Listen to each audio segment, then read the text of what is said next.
Hi, Mr. Director Overlord. Hi, Karinne. So I just watched your episode on the Golden Rule, and it was a solid silver at best. So you're saying we got a medal? Cool, I'll take it. Fine, whatever. I did have some questions. Naturally. Not a fan of you including religion in the episode. Was that a question? Kids shows and religion aren't supposed to mix. Well, with each historical figure we visit, we try to accurately represent what they actually believe, not censor it a la Hollywood way. Gandhi was very influenced by Jesus, Hinduism, and other religions and thinkers, so we included it in the show. Plus, the cool part about this show is because it's funded by investors and fans who buy merchandise, Hollywood can't control what we say. Fine. In the episode, you talk about how we should just turn the other cheek. So what, we just let people walk all over us? Good question. The point of the episode was to teach that we can break the cycle of blowback and revenge, which we can all get sucked into from time to time. Me? I'll get back at you for that comment. I'll take you at your word on that one. However, you are right that there are definitely times when defending ourselves is necessary, like protecting our rights to life, liberty, and property. Heck, the American Revolution wouldn't have happened without people stepping up to defend their rights, but we'll cover that in a future episode. I'll be watching to make sure you do. We know. I'm sending this convo to the CIA. Good. They could learn a thing or two about the Golden Rule. Toodles. Bye, Karinne.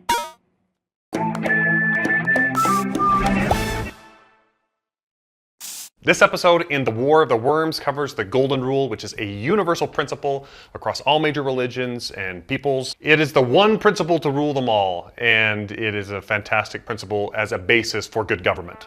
Welcome, young scientists, to Camp Atomic! When we, read the books and we start to decide, like where do we want to use the things from the books, or do we want to put them in different locations that are, can be blown up with a cartoon?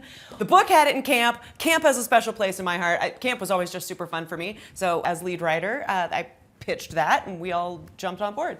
I think camp is like this weird microcosm for the world where you do have this, you're away from your parents, you're figuring things out yourself, but there's other human beings there that want to do things differently, and they see you as competition or the enemy. So I think that's why both for the book and for the cartoon, the stories seem to resonate a lot to have that framework. And the camp that I went to, we had teams. And I think that's the thing too, where you can get such loyalty here, or countries get that nationalism, right? Which also is well, it's okay to hate other people because it's all for the, the glory of this. Right. And so it was just a really natural way to explore this. In camp, it can be a utopia or it can devolve into savagery pretty easily. Lord of the Flies. Lord of the Flies camp, right? They always say domesticated animals are one generation away from being wild. And I think you see that in camp. Domesticated children as well. One step away from just being wild. Total craziness. You monster!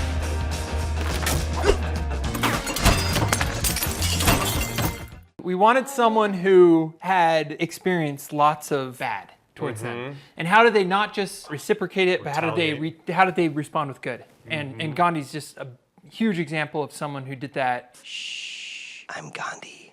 In this area, yes, he was an incredible example of where he had every reason to kind of hit back when he was being, Literally hit. Yes, literally, literally hit and didn't. It's a great example of that, as well as pulling from multiple sources for truth, right? That he wasn't just getting it from his own religion, he was also getting it from Christianity, this idea of the Golden Rule, right? That's about treating others how you'd like to be treated, right?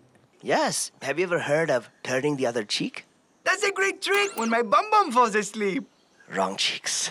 So in going to visit Gandhi, obviously we took some creative liberties, and we also were trying to be true to the historical accuracy of what he did in his life. So let's talk about that a little bit. I think most people thought this was a joke, but Grandma's like, it's Fruit Salad Friday! Gandhi made an amazing fruit salad, and nobody knows that, but Google it. Historical fact. Historical facts. But we're just doing our own research, these fun little nuggets of truth that we're like, oh, that's amazing! Gandhi did so many things. We're like, but his fruit salad! The world world must know. He also loved yoga, and so we were like having him lead the kids in yoga poses. He was vegetarian. He was. That was also an accurate thing. The time period that we visited was accurate. So we visited him when he lived in Sevagram. So he has this really. We tried to model the hut right after the historical photos. Bye, Gandhi. Science camp, vamos.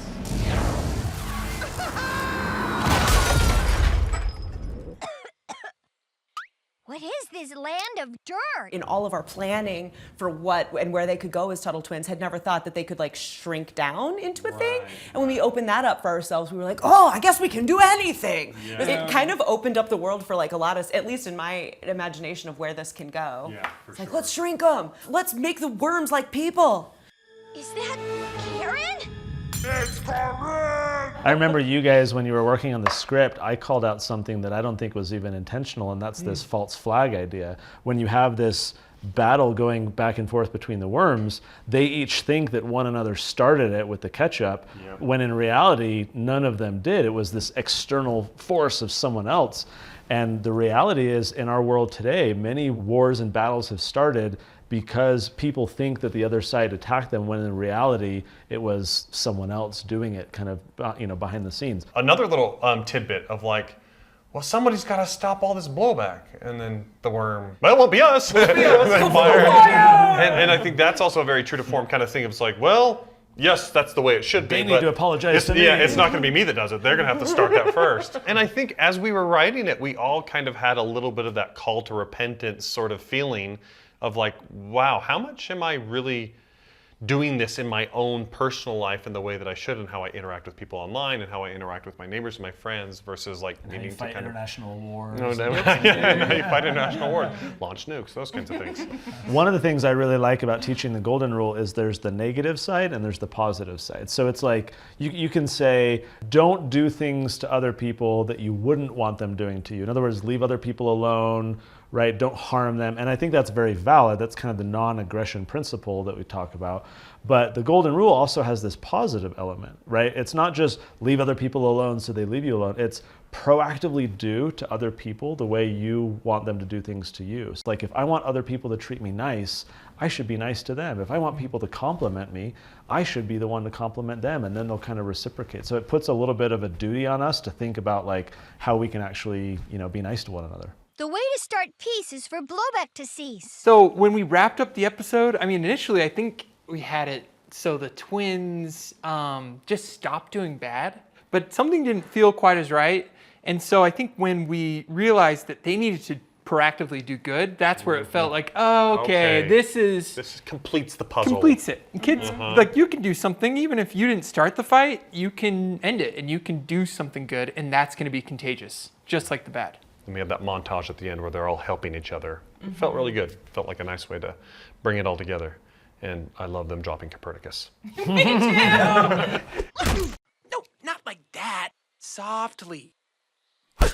Thanks, that hurt my spineless. One time when it was my brother's birthday, I asked him if I could play with one of his presents, and he said no. But later, when it was my birthday, he asked me, and I said yes. This episode obviously has a very powerful lesson, and as you see it have an effect in your own life, or your brothers or sisters, or your parents, share your stories with us. We want to see those. You can share them with us on social media, or you can email us. You'll see the email there down below. And we'd love to hear about how you have not dealt the last blow and have followed the golden rule in a way that's benefited you.